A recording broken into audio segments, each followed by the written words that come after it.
Mr. Chris Hartman? Shit, I thought, but I didn't flinch or miss a beat in my conversation with Nathan the bartender. I had only been back in Texas for 6 months after a 3-year self-imposed exile. How did she find me? And more importantly, why? I didn't turn around or acknowledge him in any way. I was just about to deliver the punch line to a particularly dirty joke when I felt a hand on my shoulder. Mr. Hartman, my name is Nick Carter. I have been hired to find you. I raised an eyebrow at Nathan and turned my head ever so slightly. Did you want to keep that hand, Nick? I felt his hand leave my shoulder, and I turned back to Nathan and delivered the punchline. He laughed heartily and popped another Shiner Bock for me and told me it was on the house as he ambled down to the other end of the bar, still chuckling. Mr. Hartman, we have business to discuss. I interrupted him. My name isn't Hartman, and I have no business with you unless you want to hire me to weld something. If not, well, we have nothing to discuss. Mr. Hart. That was all he got out before he hit the floor. I put $20 on the bar and, massaging my right hand, waved to Nathan and rose to leave. Mr. Hartman, you are a hard man to find, and I have no intention of starting my search over again. I looked down at the taser gun he was aiming at me, and even though he was sprawled on the floor at the time, it was pretty intimidating. As he stood, he wiped a trickle of blood from the corner of his mouth. I have no qualms about using it. So, sit down and let's have a chat. I glanced at Nathan, who was heading our way, and waved him off. He paused, nodded, and then said, "Let me know if y'all need anything, Jack." "Thanks, Nathan." I turned back and looked at the taser toting a hole. Who the hell packs a taser in Texas? I chuckled and leaned in a little closer to him. "Do I know you, boy?" "Screw you, Mr. Hartman. Your manners need some work, son. You can't have been raised in Texas. Why don't you call me Jack, and then tell me who you or what the hell you want?" "Jack, is it? Okay, Jack." Nathan, set us up with a couple of beers and put it on Nick's tab. I smiled, sat in the nearest booth, and asked, "So why don't you tell me who this Hartman guy is and why you have such a big stick up your butt about him?" "Okay, Jack, we'll play it your way. For the moment anyway." Mr. Evan Hartman was a successful, wealthy Dallas businessman who disappeared without a trace just over 3 years ago. He is married to a Mrs. Lila Hartman, and they have a daughter, Clara. She's 23. My name, as I told you, is Nick Carter. I have been hired to find Evan Hartman and return him to Dallas. Really? 3 years, you say, and without a trace? What's that got to do with me? You seem to have mistaken me for him, but I am neither Evan Hartman nor a successful businessman. My name is Jack Brown. I weld shit for cash, play a little guitar, badly, and travel some. I had been so careful. Before I left, I paid a lot of money for a completely new identity. Since then, I had grown my hair and beard and lost about 30 pounds of fat, and then added about 20 pounds of muscle. Lila wouldn't recognize me if I spat on her.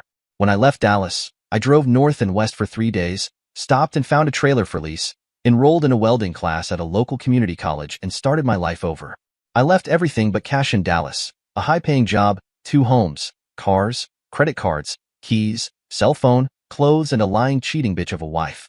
I paid cash for a used Ford F-150, registered it in my new name, and drove it to a music store where I bought a used but beautiful Martin Dreadnought. I didn't take anything with me but the clothes on my back. I rarely stayed in one place more than 6 or 8 months and always paid cash. I didn't have any credit cards or a cell phone. I worked for cash, under the table, didn't file a tax return, and almost always stayed out of trouble. It had to be Clara. I couldn't cut her out completely. About 15 or 16 months after I bolted, I sent her an email to let her know I was alive. I sent her another before every move from a public library computer, just to let her know that I loved her and was thinking of her. I never told her where I was or why I left, and I didn't respond to any of her questions about either subject. She could squeeze that out of her bitch mother. Shit. Well, Jack, sneered Nick, as I was saying, a little over 3 years ago, Mr. Hartman just up and disappeared, and no one seemed to know anything about it.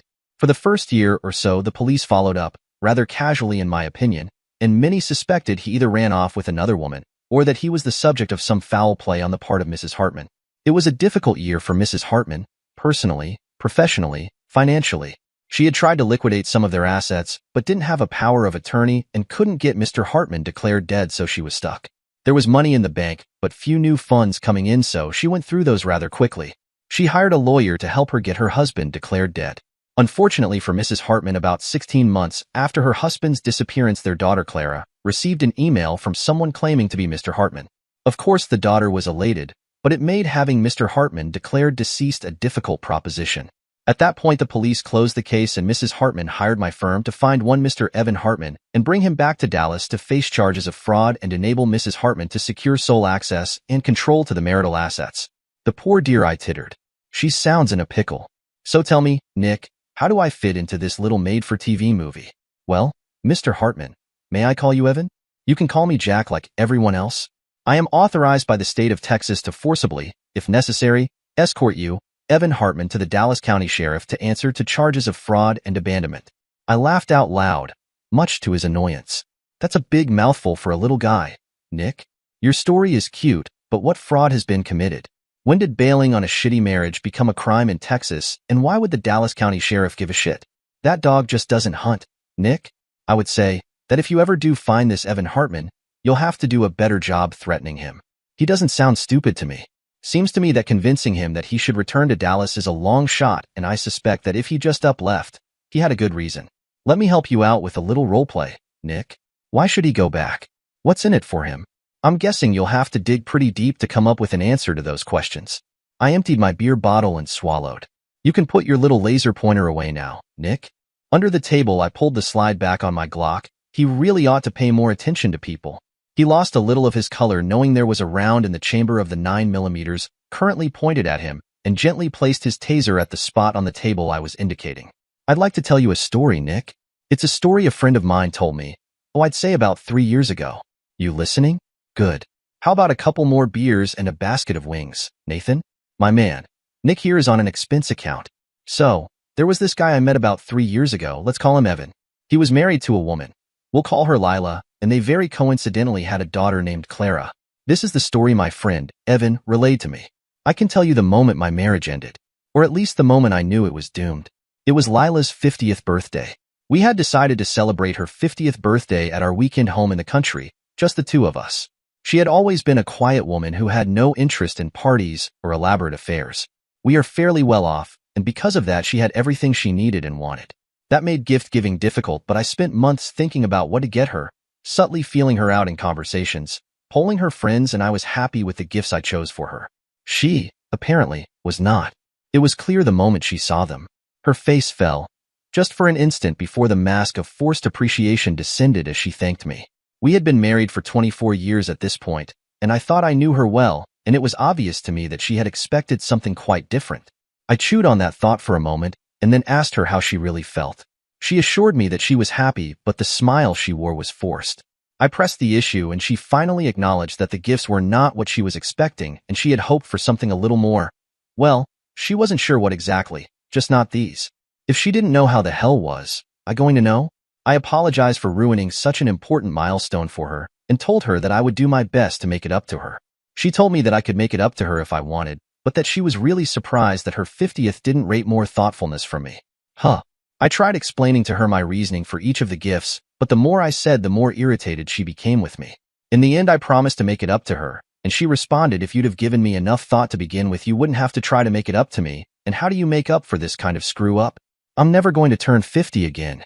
Then she told me she wasn't feeling well, and wanted to go home to Dallas. We rode home in silence, both of us seething. We almost never married. We were in a long-distance relationship while I was away at college, and while I was visiting her for a long weekend, I caught Lila cheating on me. We had been strolling downtown when we were stopped by a tall, older man who hugged her affectionately. Lila introduced the two of us, and when he shook my hand, he smirked at me. He smirked. His was a weak handshake, and my father taught me to always be cautious around a man with a weak handshake. My guard was up, and I took an instant dislike to him. "Nice to meet you, Dan. Are you a friend of Lila's father?" I couldn't put my finger on it, but there was something off here.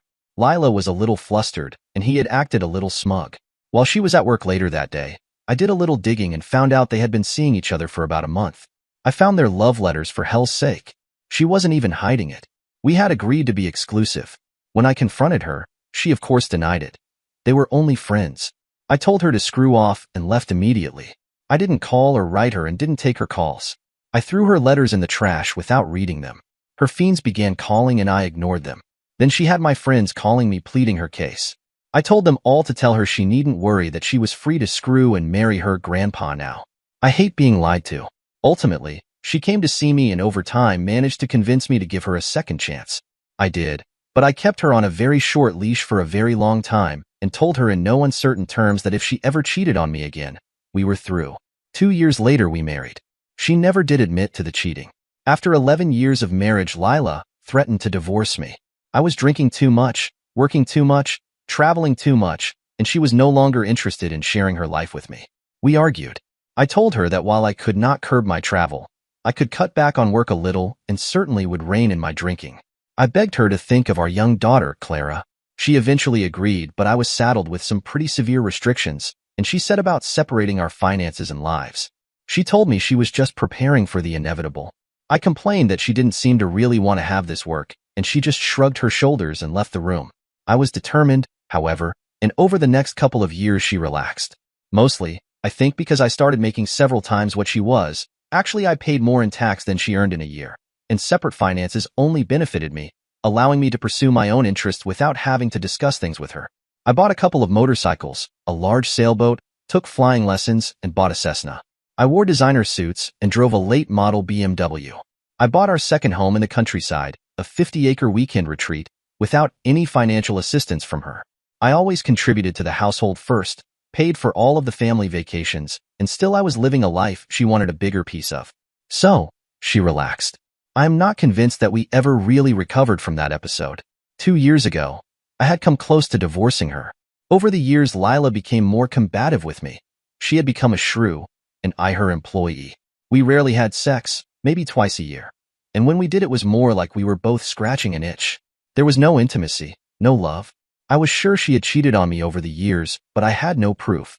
I don't think she had any long-term affairs, just a lot of one-night stands during her travels for work. She had gotten better at cheating and hiding it. Our daughter had just left for college, and one evening, after a rather nasty and public attack on my character and attractiveness, I had had enough, and I gave her an ultimatum. Either we work on becoming a stronger, more loving couple with better communication and an active, fulfilling sex life, or we go our separate ways. I no longer wanted to live like people simply tolerating the presence of one another. I actually had to have her served with a petition for divorce before she agreed to talk. We argued for days, and it was the first time in years we had really communicated. She didn't want a divorce. That surprised me, and I told her so. She promised that she would recommit to our relationship and work on her part of the marriage. I was skeptical, feeling like it was my money that she really wanted, but I loved her and finally relented. So we agreed on new rules of engagement and communication and set about to fix our marriage. I took the lead and pushed her, and while she seemed content to travel this road with me, I always felt like I was driving Miss Daisy. She was in the back seat taking in the scenery while I did all the heavy lifting. After a year, I told her I wanted her in the front seat with me and occasionally driving. She agreed, but remained steadfastly in the back seat. She of course did have her own list of complaints, and I listened to those, acknowledged them, and began to try to address each of them. I loved her, and while she was rarely initiating anything to help improve our marriage, she participated in everything I suggested and things improved. We were communicating better and having much more rewarding and frequent sex, perhaps twice a week, sometimes more. She was not as sexually adventurous as she had been early on in our marriage, but she agreed to try new things and seemed content. I relaxed. We were content, but I also knew she was holding back. Several weeks had passed since her 50th birthday, and things seemed to be increasingly cool between us. The affection was dwindling, at least on her part, and the sex began to gradually dry up. When I asked Lila about it, she blamed it on work stress and promised that when her schedule calmed down, things would return to normal. They didn't. She had always had to work long hours in the middle of projects, so at first, I didn't see anything alarming about the late nights. It did begin to dawn on me that it seemed more excessive than usual, and that I was spending more weekends alone at our country home. She always had a plausible excuse, however, and I decided to just wait it out a while longer. We only had sex twice in the next 6 weeks. Both times at my insistence, and both those times she seemed to be simply tolerating my getting off. Immediately after one lovemaking session in which she hardly participated, she rolled over to sleep, and another time, she simply left the room.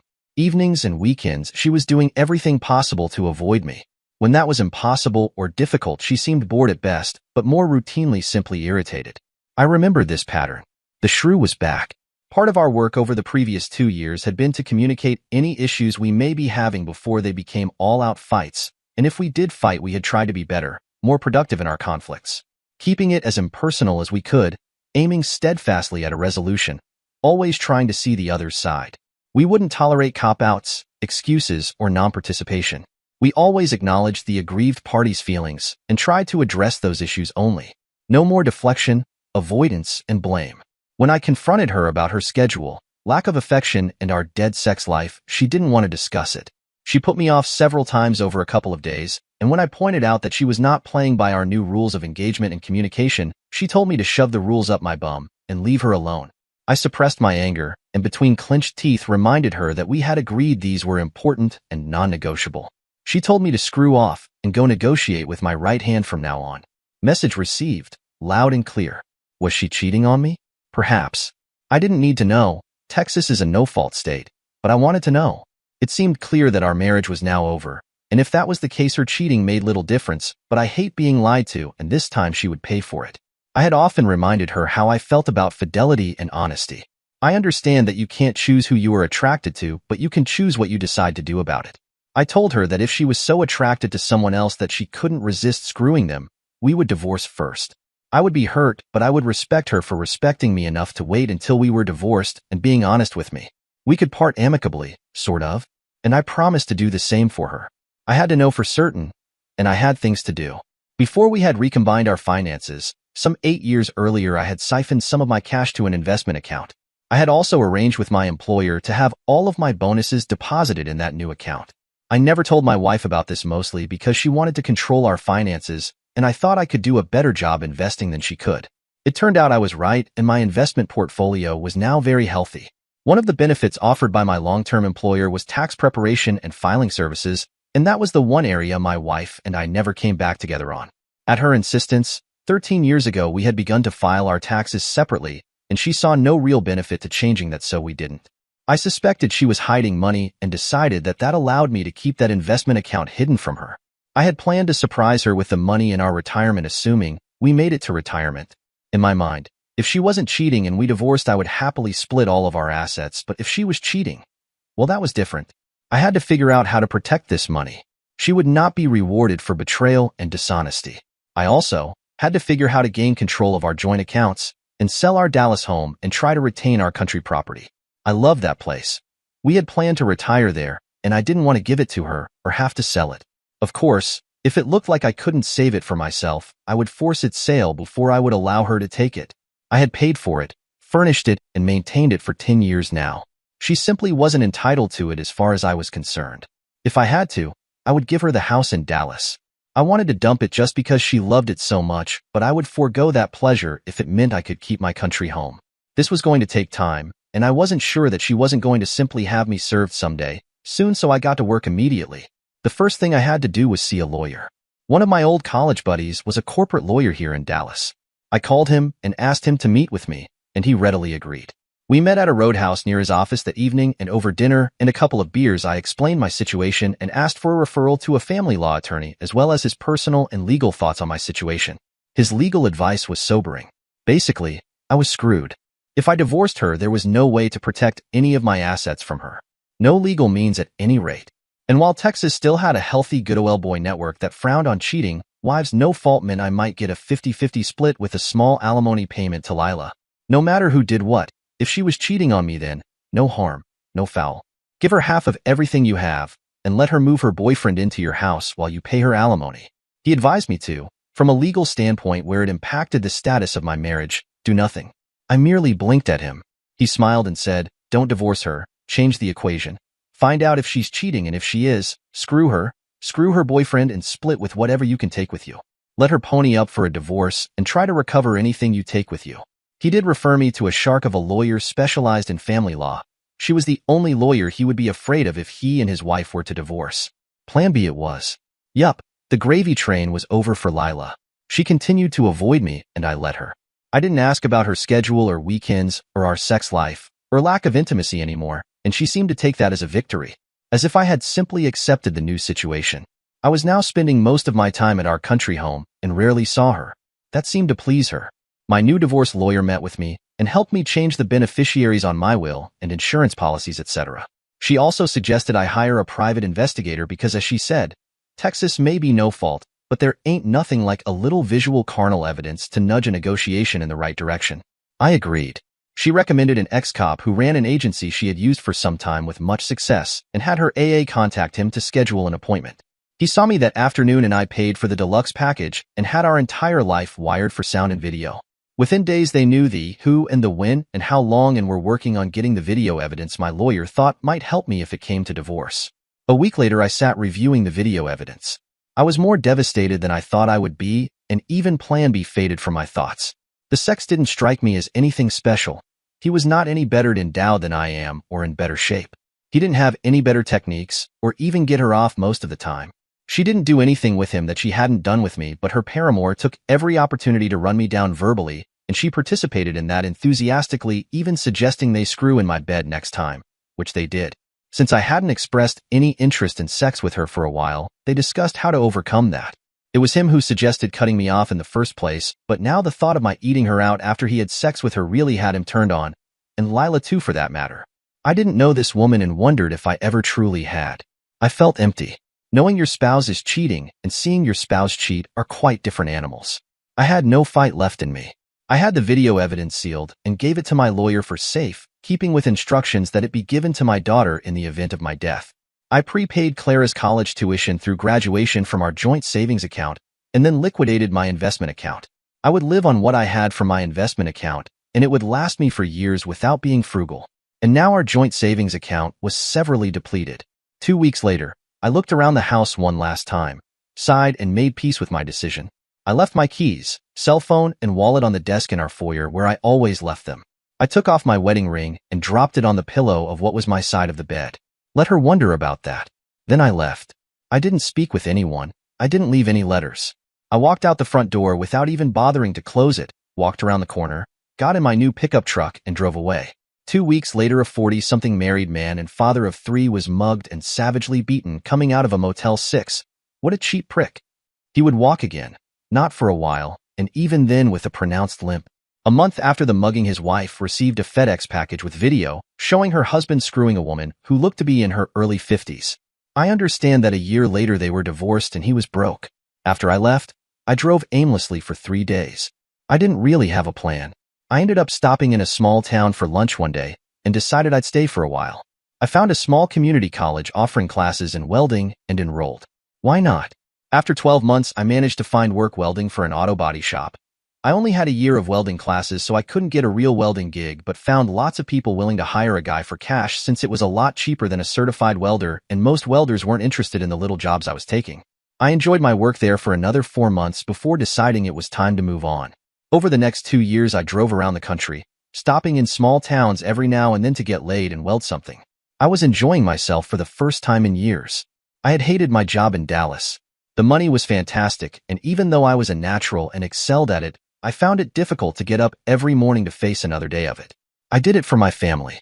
Lila expected it, and Clara deserved it. Lila loved the money, and it meant that she could play the saint working for a not-for-profit being paid peanuts to help other people.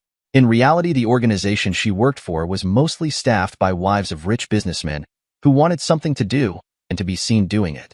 All of their fundraising events were covered by the local who's who rag, and the dresses the staff wore cost more than most of their patrons earned in a year of hard work.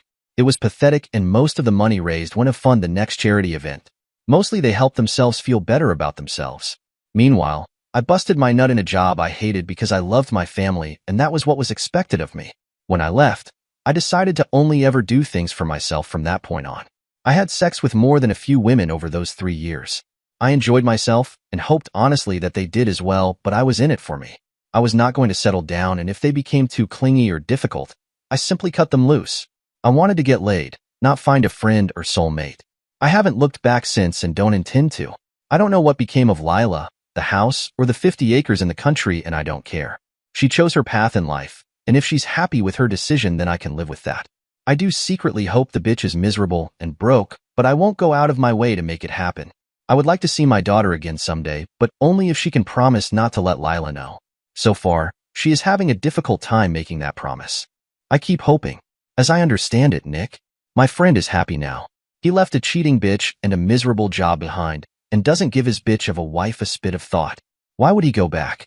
So, he can pay for her to screw him over and let her make him miserable again? That just don't make no sense to me. He's happy, healthy, and wealthy in all the areas that matter. His wife and his marriage to her made him miserable. When he finally woke up and gave up, He realized the only two good things that came out of it were his daughter and eventually his freedom. He realized finally that he was the only one in the marriage really. His wife brought her whole and nothing else. Do you know he told me that after he left and sampled a few other women, he came to realize that even the whole she brought wasn't all that good. He knew, in retrospect, that she never, not once, brought her A game to the marriage. She played him for 24 years. That just don't sound like anything worth staying for or going back to. Hey, Kev, how about a couple more beers here? He told me he felt his wife was a card-carrying narcissist, and so he figured the cruelest thing he could do to her is pay no attention to her. He didn't want her to see his pain so she could feed on it and feel like she mattered because of it. Indifference was the key. That would kill her, but how could he be around her and be indifferent? He decided if he just left everything, he would be telling her not only was he indifferent about her, but about their entire life together. He figured it might take years, but she would eventually falter and fail, and in that he would win. Nick sighed. Nodded, you're an interesting character, Jack, and that's a good story. Where's your buddy these days? I shrugged my shoulders. Who the hell knows, Nick? Getting laid and welding something somewhere. Definitely not working his bum off for an ungrateful, cheating bitch. My bet is he's probably in Wisconsin. He told me he always wanted to see Wisconsin. Wherever he is, I'm sure he's as happy as a pig in shit and not looking to change anything. Say, why doesn't your friend Mrs. Hartman just file for divorce under abandonment? Wouldn't it give her the control of the marital assets she seems to want so badly?